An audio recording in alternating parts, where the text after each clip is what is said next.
الله لا إله إلا هو الحي القيوم لا تأخذه سنة ولا نوم. Assalamualaikum warahmatullahi wabarakatuh. Teman-teman, marilah kita lanjutkan pembahasan kita tentang 14 episode perjalanan kehidupan manusia. Saat ini sampai pada episode yang ke-8, yaitu yang melukiskan hari perhitungan amal-amal manusia. Terutama pada seri yang ke-5 ini, yaitu tentang yadkhulul jannata bi ghairi hisab. Jadi di pada mahsyar besok manusia terbagi menjadi 3. Ada yang mengalami soal hisab-hisab yang buruk, yang berat, yang berdele-dele bagi orang yang suka berbuat maksiat. Ada hisaban yasyira bagi orang-orang yang beriman, imannya pas-pasan, imannya terstandar, gitu ya.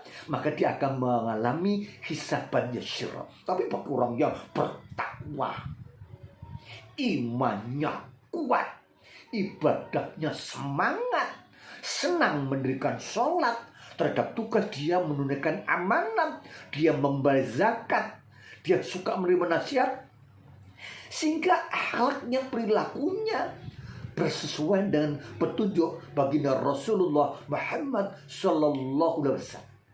Maka dalam hadis riwayat Bukhari Sahih ini nomor 8270 dikatakan, hadhihi ummataka wa yadkhulul jannata min haula'i sab'una alfan bighairi hisab. Jadi besok di padang mahsyar akan datang segerombolan, segolongan, kelompok, berombong-rombong, jumlah yang besar. Dikatakan dalam hadis itu 70.000 umat Muhammad Rasulullah Muhammad Sallallahu Alaihi Wasallam yang akan yadkhul jannata bi ghairi hisab. Siapa mereka? Dalam surat Fatir ayat 32, wa minhum sabiqum bil khairat, adalah sekelompok manusia yang bersegera, lebih semangat, yang lebih dahulu berbuat kebajikan. Fastabiqul khairat, berlomba-lomba untuk mendekatkan diri kepada Allah, berlomba-lomba untuk memberikan kebajikan, berlomba-lomba untuk semangat mempelajari Al-Quran dan hadis Rasulullah Muhammad Sallallahu Alaihi Wasallam dibaca dengan terjemahnya, difahami, diyakini, diamalkan, syukur-syukur didakwakan, sehingga melahirkan iman yang kuat, ya, dan diamalkan dalam kehidupan sehari-hari. Dalam surat Al-Lail surat ke-92 ayat 5-7 Allah menjelaskan, a'udzubillahi minasyaitonirrajim, fa amman a'ta wattaqa wa saddaqa bil husna fasanuyasiruhu lil yusra. Barang siapa yang suka berderma, memberikan kemanfaat pada orang lain, dia bertakwa, dia yakin terhadap pahala di akhirat, yaitu surga, fasanu yasiru lil yusra, maka Allah menyiapkan jalan yang mudah dalam kehidupannya di dunia dan di akhirat. Termasuk pula ketika hisab, maka dia dihisab dengan sangat amat cepat, bahkan tanpa hisab, bi ghairi hisab. Saudaraku kaum muslimin rahimakumullah. Selanjutnya, bahwa orang-orang yang masuk surga tanpa hisab itu tentu semua kewajiban rukun Islam, rukun iman telah dipenuhi, baik yang wajib maupun yang sunnah. Mastata'tum, dikerjakan sesuai dengan kemampuannya maksimal. Semua yang diharamkan, bahkan yang dimakruhkan, dia maksimal meninggalkannya. Bahkan golongan itu dikatakan dalam surat Al-Hujurat ayat Itu dikatakan hababa ilaikumul iman wa zayyana fi qulubikum wa karaha ilaikumul kufra wal fusuqa wal isyan ulaika humur rasyidun. Mereka cinta keimanan. Hababa ilaikumul iman wa zayyana fi qulubikum, dan iman itu terasa indah di dalam hatinya ketika dia bisa melazimi tiada malam kecuali sholat tahajud. Artinya sholat tahajud itu selalu dikerjakan tiap malam, ya, selalu. Puasa wajib, puasa sunnah selalu dikerjakan. Misalnya puasa Senin Kemis atau bahkan puasa Daud. Dia senantiasa qiraatul Quran, senang membaca, menghafalkan, ya. Ada kecintaan yang mendalam terhadap Al-Quran sehingga menjadi sahabat Al-Quran. Hababa ilaikumul iman wa zayyana fi qulubikum wa karaha ilaikumul kufra wal fusuqa wal isyan. Benci pada kekafiran, benci kepada kefasikan dan kedoliman, kemaksiatan, kedurhakaan, termasuk pula benci kepada kemusyrikan. Sebab orang yang musyrik tidak mungkin masuk surga. Innallaha la yaghfiru ayyushraka bih wa yaghfiru ma duna dzalik. Surat An-Nisa ayat 48. Allah tidak mungkin mengampuni dosa syirik, tapi mengampuni dosa selain itu. Maka orang yang masuk surga saja tidak mungkin syirik, apalagi yang masuk surga tanpa hisab. Maka betul-betul wa karaha ilaikumul kufra wal fusuqa wal isyan. Benci kepada kekafiran, kefasikan, kedoliman, segala sesuatu percakapan, perilaku, termasuk pula grup-grup WA yang didominasi dengan kemaksiatan atau sesuatu yang lagho, yang tidak bermanfaat, ngobrol ngalor gitu yang tidak bermanfaat. Bahkan kemudian kalau ada tausiah agama dia tidak suka. Nah, grup-grup seperti itu tidak yang mendatangkan ridho Allah, maka dia tidak suka.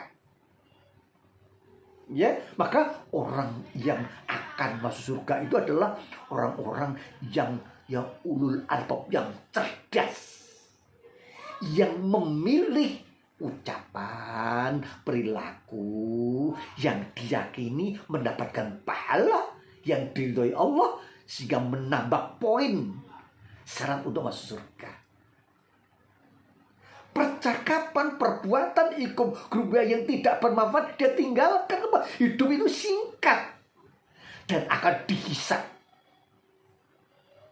Maka memang betul-betul orang yang bukan masuk surga itu adalah orang yang agamanya excellent.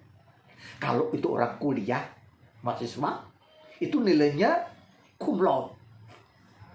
Ya, katakanlah akidahnya nilainya 9,5, ibadahnya 9, akhlaknya 8, nilainya 9, 10, 9, 10, 8, 9, 10, 9, 10, 8, gitu ya.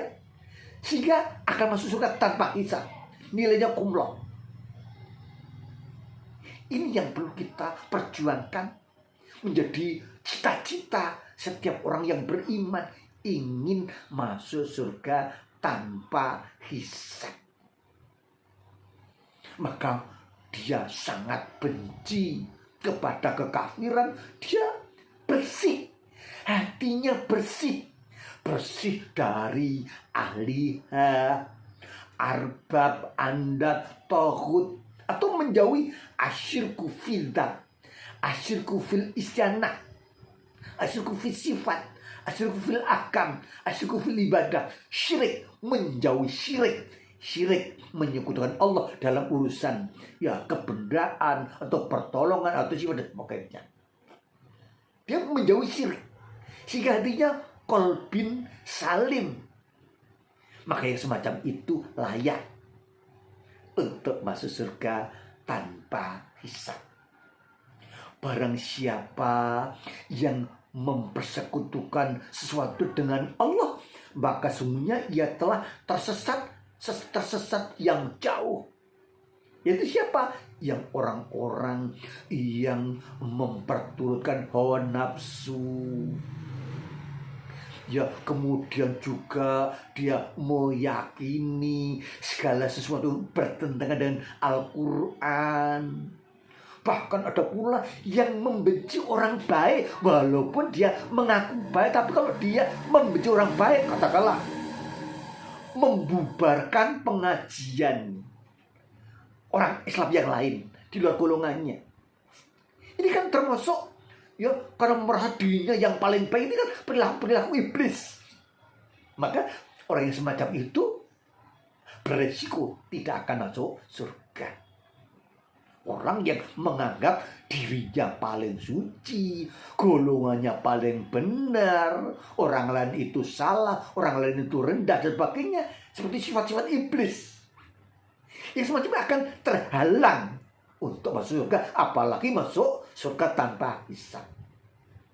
Dari urian ini kita ambil pelajaran dalam kita senantiasa memperbaiki penghambaan diri kita kepada Allah Subhanahu wa Ta'ala. Kita tingkatkan kualitas dan kuantitas penghambaan diri kita kepada Allah Subhanahu wa Ta'ala. Kita yakini, kita sesuaikan keyakinan kita dengan Al-Quran dan hadis Rasulullah Muhammad SAW. Dicek apakah ibadah-ibadah yang kita kerjakan itu sesuai dengan contoh baginda Rasulullah. Dicek. Maka dia selektif. Orangnya akan masuk itu selektif. Termasuk pula pengajian. Di mana-mana ada pengajian. Tapi orang yang cerdas memilih pengajian yang efektif, menjadikan dia imannya kuat, semakin takut kepada neraka. Kalau pengajiannya ustadz yang cegegesan, ya, kemudian bicara ngalor ngidul, bahkan kadang kala purna dan sebagainya, atau mengaku golongan yang paling lurus, yang semacam itu ditinggalkan. Mencari pengajian yang berkualitas, yang dikerjakan secara mujadah dan istiqomah, mudah-mudahan akan menguatkan kualitas imannya, kualitas ya agamanya, sehingga mudah-mudahan termasuk hamba-hamba Allah yang bisa masuk surga tanpa hisab. Ada kurang lebihnya mohon maaf. Akhirul kalam. Assalamualaikum warahmatullahi wabarakatuh.